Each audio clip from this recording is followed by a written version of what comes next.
Hunter was out there, and looked like it was a pretty good day to be out there for something like that. It was a lot of animals out there strutting along, and as you saw us having some fun in some ice baths today, and it was a good event, lots of fun. We had a great time, but it was definitely hot. We topped off at 89 degrees for the afternoon high, and most of us in the valley topped off into the 90s, even out towards the coast. Check out Astoria today, reaching 86 degrees. Out towards the east, Pendleton at 77 degrees, and Bend, you reached 73. Now, as we go ahead and look outside right now, it's a clear night for us. 66 still with a west-southwest wind here in Portland at 6 miles per hour. So the winds are fairly light in most areas right now. As you can see, temperatures 56 right now in Astoria, 54 in Tillamook. Might see some patchy fog developing along the central coast later tonight into early tomorrow morning. 60 right now in Salem, 54 in Hood River and the Dalles right now at 59 degrees. So when you wake up tomorrow morning, expect temperatures to be right around 53 degrees. We're going to continue that offshore flow tomorrow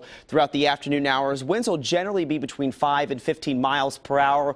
We'll be close to 80 degrees by the lunch hour, and by 5 o'clock, here it is. Hot temperatures return, 90 degrees. That's going to be our 20th day this year, reaching 90 degrees plus. Now, the old record was 92 degrees, and with those east winds, of course, we're dealing with very dry conditions, and the red flag warnings continue through tomorrow night until Sunday for all the areas shaded in red. So that's the danger zone is what I'm calling it. Now, right now, winds are not too bad. In fact, they're pretty light to calm in most areas. Newburgh having some gusts up to around 14 miles per hour, but you could see winds are a lot lighter than what we have been having the last couple of days. Now, if you live in the far eastern areas, that's where we're seeing a little bit higher gusts, while Shugold northerly wind at 14 miles per hour. Crown Point still at 31.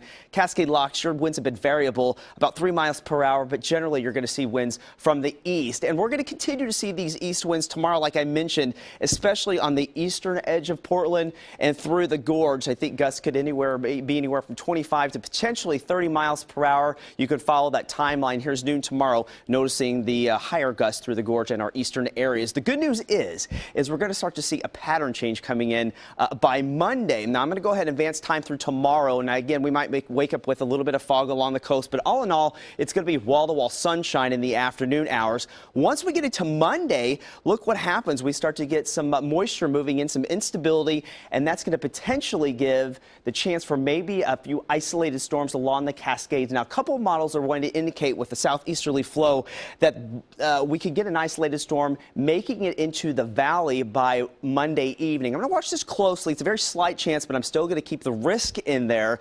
But here's again overnight on Monday night, 3 a.m. we're potentially isolated storms over the Cascades and potentially maybe some drizzle along the coast. We'll have to watch the valley closely to see if we could get a thunderstorm overnight, but still we could see a chance by Monday night. Here's Tuesday around 7 o'clock, maybe an isolated shower east. But then things change by Tuesday evening into Wednesday, where showers look likely here for us. But tomorrow's going to be a dry day along the coast into the 80s, 84 for you for Astoria. Sunny and hot, though, in the valleys. We reach the lower 90s. It's going to be a cool start, though, for Kelso at 42 degrees tomorrow morning. Bend, you'll start around 38, get to 81. Hood River around 85 degrees, and Government Camp right around 74. So here's that extended forecast. Hot couple of days coming in tomorrow, and on Monday we cool down with a chance of showers returning Tuesday night through Thursday, maybe even on Friday. All right, a lot of people will be looking forward to that. You're probably getting bored just seeing 90 degrees and sunny all summer, right? Yeah, but I know the fall time, got to get prepared because we can get some powerful storms coming in here. No doubt about it. All right, thanks, Riley. Well, another Pac-12 contender falls from the ranks of the unbeaten, and Dan